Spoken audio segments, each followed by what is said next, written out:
I used to think that fading was just something that happened with age, like a soft light dimming in the background while the world kept spinning, louder, faster, and more careless.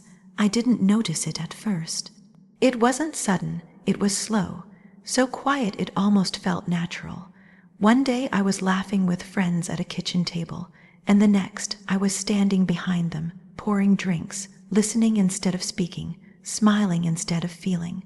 I had a good life, or at least that's what I told myself. People depended on me. I was the one who always showed up, the one who made things easier for others, the one who didn't make a fuss, and for years I wore that like a badge of honor. I showed up for everyone but myself, but something strange happens when you keep putting everyone else first. You begin to forget what it even means to be seen, not just looked at, but seen, not just heard when you speak, but understood when you're silent.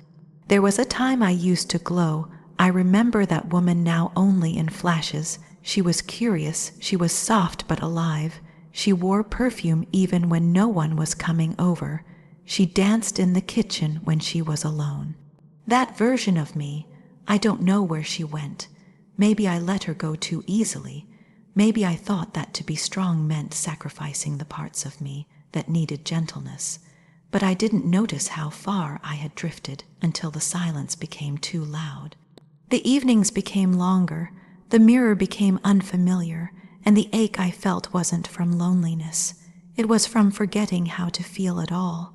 No one really asked how I was, not deeply, not in the way that made me feel like they actually wanted to know the truth. It was always surface level, always smiles and nods. People have a way of assuming you're fine if you don't cry out loud, so I stopped hoping someone might see through it. I made peace with being invisible. Or so I thought, until someone did. It wasn't supposed to be anything. He was just my best friend's son, a familiar face I'd known since he was a boy, the kind that came around with polite hellos and quiet eyes. I didn't pay him much attention, not at first. He was kind, yes, always respectful, but young, too young, and I was tired. I didn't expect much from anyone anymore, let alone someone like him. But then there were the small things. The way his eyes lingered just a moment longer than most, not in a way that made me feel on display, but in a way that made me feel noticed, like he saw something even I had forgotten was still there.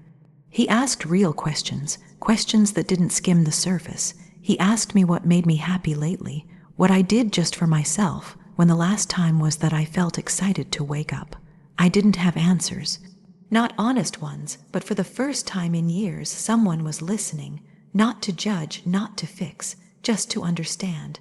I remember one evening, I was in the kitchen, hair undone, a soft sweater wrapped around me, no makeup.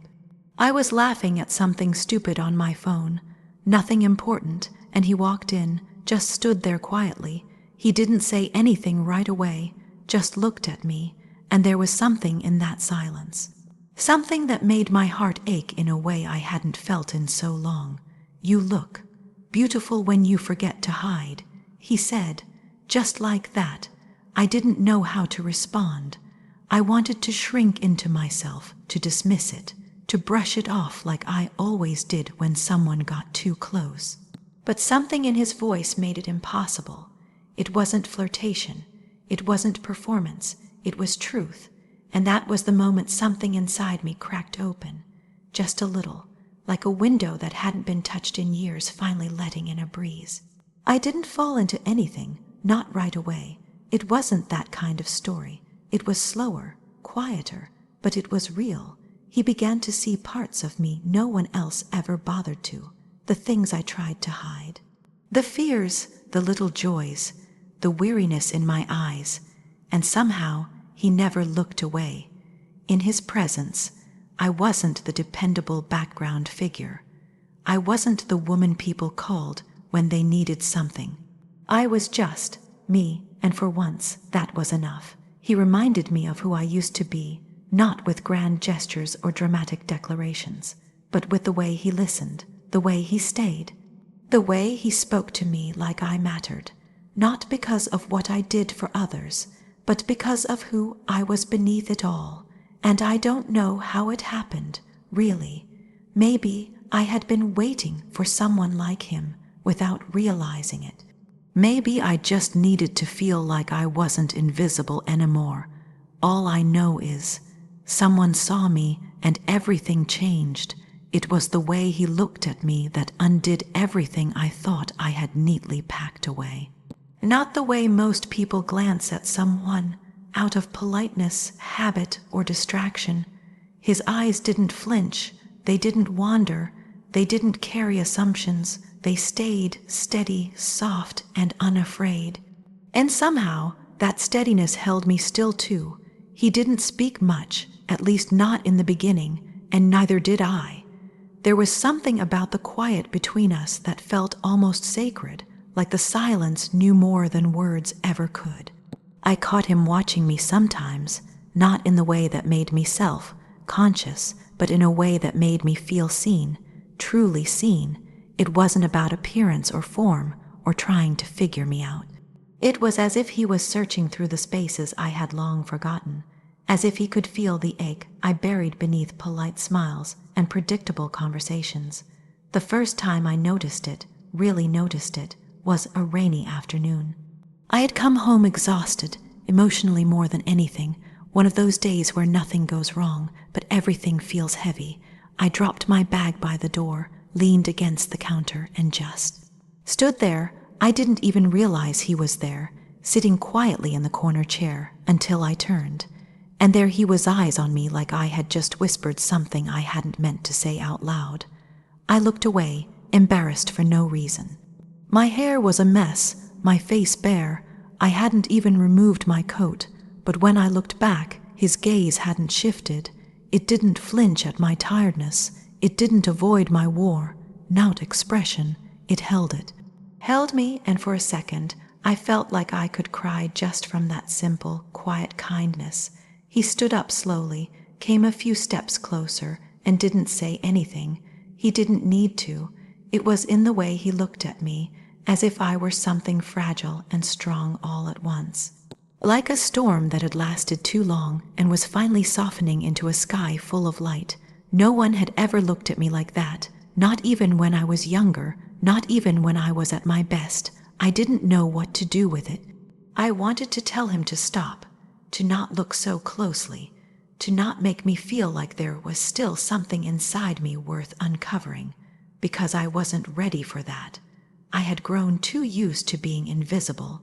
But he didn't stop. Over time, he kept looking at me that way, not every moment, not with any intention to fluster or confuse, just when it mattered, when I was quiet, when I thought no one noticed, when I wasn't performing anything for anyone. It was strange what that did to me. It made me aware of parts of myself I hadn't felt in years, a flicker of softness, a longing I had tucked away, a hunger to be understood, not explained, not justified, just understood. I started to let my guard down around him, piece by piece. It wasn't dramatic. I didn't tell him everything, but I didn't have to. Somehow, he already knew. He saw when I was tired, when I was pretending. When I was about to withdraw, and he never pushed, he just stayed. One night, we sat outside under a sky still holding the heat of the day. The air smelled of summer and something older, like memory. I was talking about something simple, something about the garden, I think. And I caught him watching me again. But this time, I didn't look away.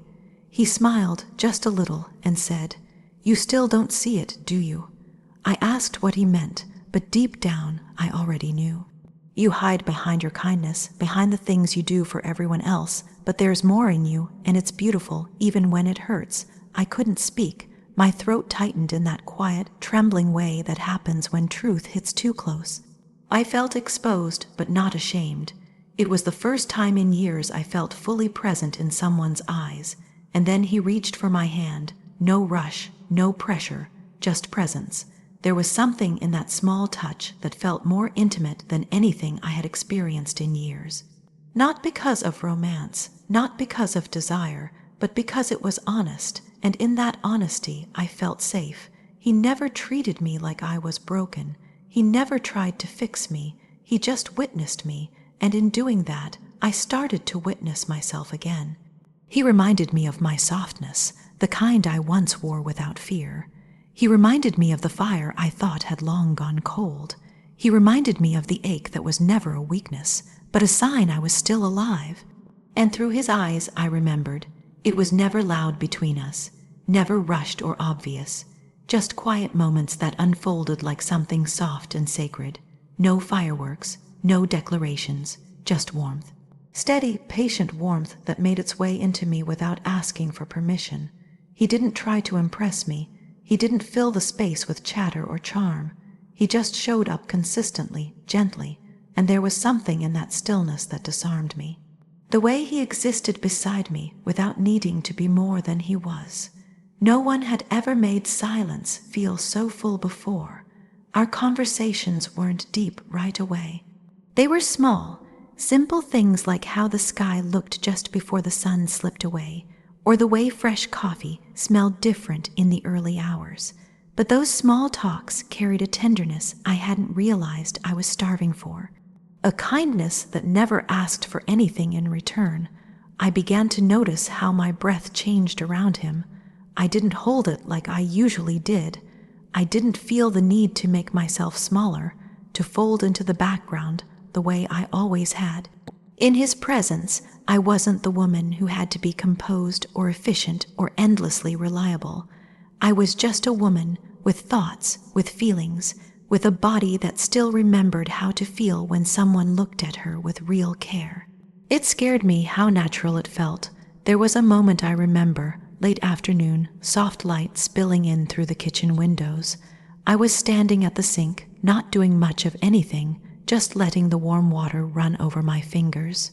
He walked in and didn't say a word, just leaned against the counter and watched me, and I could feel it, the way his eyes held me there, not in a possessive way, not in a way that asked for more, just quietly. There I looked over and said something like, "What?" And he just smiled and shrugged. "You look peaceful." No one had ever said that to me before, that I looked peaceful. People usually told me I looked tired or strong or like I had everything handled. But peaceful, that was new. That was something I didn't even know. I wanted to hear until I did. He had a way of noticing the things no one else did. How I brushed my thumb along the rim of a mug when I was deep in thought. How I hummed to myself when I cooked. How my shoulders relaxed when the music I loved played low in the background. And the more he noticed, the more I noticed myself. It was like parts of me were coming back without effort, parts I thought I'd lost. There was a slow pull between us like gravity, nothing rushed, nothing expected, just a feeling that lingered in the air, soft and persistent, like morning light through heavy curtains, steady, golden, impossible to ignore. We didn't touch much at first, but when we did, it was quiet magic. The brush of his fingers against mine when handing me a glass, the gentle press of his hand on the small of my back when I passed by. The way his knee sometimes rested against mine when we sat too close on the couch, nothing bold, nothing loud, but enough to remind me that I still had skin that could feel, a heart that could stir. Desire didn't announce itself with urgency. It came slowly, like a whisper at first, a gentle tug in my chest, a warmth in my belly when he was near, and it wasn't the kind of desire that rushed to be satisfied. It was the kind that made you ache in the sweetest way. That reminded you how deeply human it feels to want, and to be wanted, and I did feel wanted, not for what I could give, not for the roles I'd played all my life, but for who I was when I was just still. Just breathing, just being. I caught him watching me sometimes when I wasn't doing anything special, folding laundry, tying my hair, pouring tea, and the look on his face. It wasn't hunger, it wasn't fascination. It was reverence, as if the simplest parts of me were worthy of being cherished. He didn't need to say it. I felt it in the way he stayed close even when I pulled away out of habit. I felt it in the silence we shared without discomfort. I felt it in the way he never looked through me, never past me, but right at me, like I was still a woman full of warmth and wonder and something worth discovering. And slowly, I began to let myself feel again. I started wearing perfume again, not for anyone, just because I wanted to. I lit candles at night and let music fill the rooms. I opened the windows even when it was cold. I stood barefoot in the kitchen with a glass of wine and remembered what it felt like to be soft and unguarded. It wasn't just him. It was what he unlocked in me, the quiet permission to feel beautiful again, to feel like more than someone's background, to feel like a woman with fire still flickering beneath her ribs. I didn't fall in love all at once. I grew into it, like roots reaching into earth they never thought they'd touch again. And in his eyes, I didn't need to be anyone else. I just needed to be present. That was enough. It didn't start with fireworks or a grand confession. It started with presence, quiet, steady presence, the kind that doesn't rush in, but simply stays. I wasn't looking for it. I had stopped believing it was even meant for me. Love, in the way they talk about it in stories or songs, had always felt like something that belonged to other people, younger people, people who still held a certain spark, people who hadn't yet faded into the background of their own lives.